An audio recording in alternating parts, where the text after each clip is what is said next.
Seorang gadis muda bernama Katie ditemukan tewas di kamar yang ada di lantai 2 di sebuah villa yang mewah. Villa itu adalah milik Julie. Awalnya Julie sedang bersama dengan keempat temannya, yaitu Hilda, Buddy, Katie, dan John. Tapi Katie ditemukan tewas oleh John. Ada bekas luka tusukan yang cukup dalam pada dada Katie. Tampaknya ia ditusuk menggunakan benda yang sangat tajam. Siapa yang membunuh Katie? Tanya Hilda kepada ketiga temannya. Mungkin ada penyusup di sini, jawab Julia. Tapi bukannya dari tadi di sini, hanya ada kita berempat. Tanya Hilda lagi. John, kamu yang tadi menemukan Katie kan? Tanya Buddy. Iya betul, aku tadi hendak melihat ke kamar atas, lalu aku kaget melihat Katie tewas. Bukan aku pelakunya, jawab John. Oke, kita percaya kamu John, kata Hilda.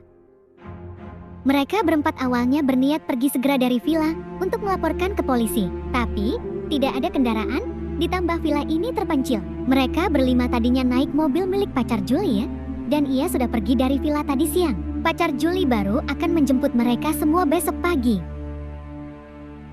Sebagai tuan rumah, akhirnya Julie memutuskan harus ada salah satu orang yang tidak tidur untuk berjaga-jaga melihat jika ada seseorang yang masuk ke dalam villa. Setelah berdiskusi, maka diputuskan orang itu adalah John. John diperintahkan oleh Julie untuk berjaga di ruang tamu. Sementara tiga orang lainnya tidur. Julie tidur bersama dengan Hilda di salah satu kamar di lantai 2. Sementara Buddy tidur di kamar lainnya di lantai 1 yang dekat dengan pintu samping villa. John menjaga villa di ruang tamu. Dia duduk dan mengamati situasi di luar villa. Sekitar 1 jam kemudian, terdengar suara kaca pecah. John kaget. Dengan cepat dia melihat ke arah suara kaca yang pecah itu. Ternyata kaca yang pecah itu adalah jendela di dekat pintu samping villa. John melihat ke sekeliling, pintu kamar Buddy terbuka. John mengecek ke dalam kamar. Di dalam kamar itu, Buddy sudah tewas dalam posisi telentang, lehernya tertusuk oleh suatu benda tajam. Dilihat dari bekas lukanya, ini luka yang sama seperti yang terjadi pada Katie. John dengan segera naik ke lantai atas, mengecek ke kamar Julie dan Hilda. Ternyata mereka berdua tertidur pulas.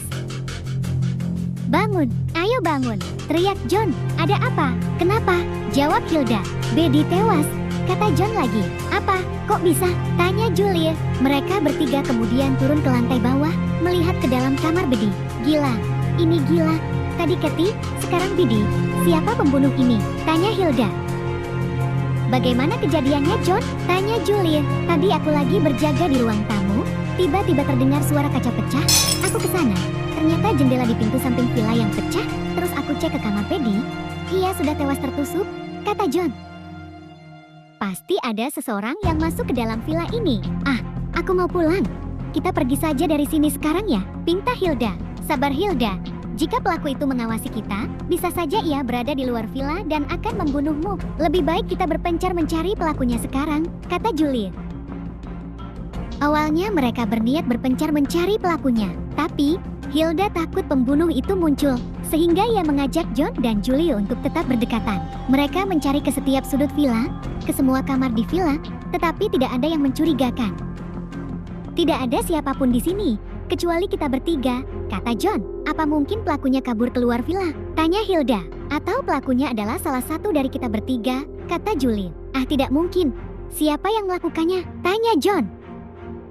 Saat Katie tewas, John yang pertama menemukan. Saat Buddy tewas, aku dan Hilda sedang tidur di lantai atas, kata Julie. Berarti yang bisa melakukan itu hanya kamu, John, kata Julie lagi. Tidak, aku tidak melakukannya, sanggah John. Ayo ngaku John, teriak Julia. Julia, kita tidak punya bukti kuat, belum tentu John pelakunya, bisa juga antara aku, kamu, atau orang asing yang masuk melalui jendela samping villa.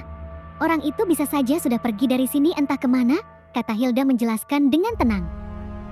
Ya sudah, kalau memang ada orang asing yang menyerang kita, lebih baik kita bertiga terus berkumpul di ruang tamu, jangan ada yang tidur, kata Julie lagi. Mereka bertiga kemudian berkumpul di ruang tamu, tidak ada yang tertidur, tapi tiba-tiba Julie ingin buang air kecil. Jangan, Julie, nanti kalau pembunuh itu datang lagi, bagaimana? Kata Hilda. Ya sudah, kalau gitu kamu ikut saja temani aku, kita ke toilet lantai 2 ya, kata Julie. Oke, aku ikut, kata Hilda. Kamu tunggu di sini saja John, kata Julie lagi. Hilda dan Julie pergi ke toilet yang ada di lantai 2. Sekitar 5 menit berlalu, tapi Hilda dan Julie tidak kembali ke ruang tamu. John yang menunggu mereka berdua penasaran. Ia segera naik ke lantai 2. Dia mencari Hilda dan Julie ke arah toilet. Tapi, tiba-tiba ada seseorang yang menusuk punggung John dari belakang. Dialah pelaku pembunuhan di villa selama ini. John tewas seketika. Pelakunya kemudian berjalan dari lantai 2, menggendong mayat Kathy dan membawanya ke halaman belakang villa. Di halaman belakang, ada galian lubang yang cukup lebar dan dalam. Rupanya semuanya sudah dipersiapkan oleh seseorang sejak awal. Seseorang itulah pelakunya. Pelaku itu hendak mengubur semua orang yang tewas di halaman belakang villa. Pelaku pertama kali membunuh Kathy di kamar tidur di lantai 2. Ia mengajak Kathy, pura-pura ingin curhat berdua saja di lantai 2, kemudian menusuk Kathy. Selanjutnya, pelaku membunuh Biddy di kamar lantai 1, lalu membuat kesan ada orang asing masuk ke dalam villa karena kaca jendela pecah. Padahal, setelah membunuh Biddy, pelakunya menggunakan batu besar yang diikatkan ke tali, kemudian mengayunkan tali itu dari jendela di lantai 2, sehingga membuat batu terkena jendela di lantai 1 hingga pecah. Pelaku itu menarik talinya dan menyembunyikan tali dan batu itu. Pelakunya kemudian pura-pura tidur sampai John datang membangunkannya. Pelaku membuat alibi karena saat Biddy tewas, pelaku seolah sedang tidur. Selanjutnya, saat Julie ingin ke toilet, pelaku bersama dengan temannya naik ke lantai 2. Kemudian, pelaku mengambil pisau dapur yang sudah ia siapkan.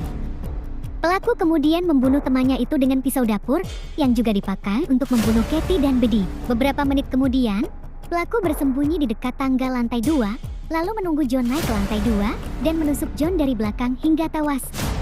Sekarang, semua orang di villa telah tewas kecuali pelakunya.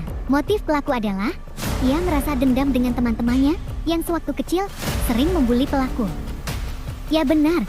Hanya dia yang bisa melakukan kejahatan seperti itu dengan sempurna. Pelakunya adalah orang yang paling paham dengan kondisi dan situasi villa, karena ia adalah pemilik villa itu. Julia adalah pelakunya.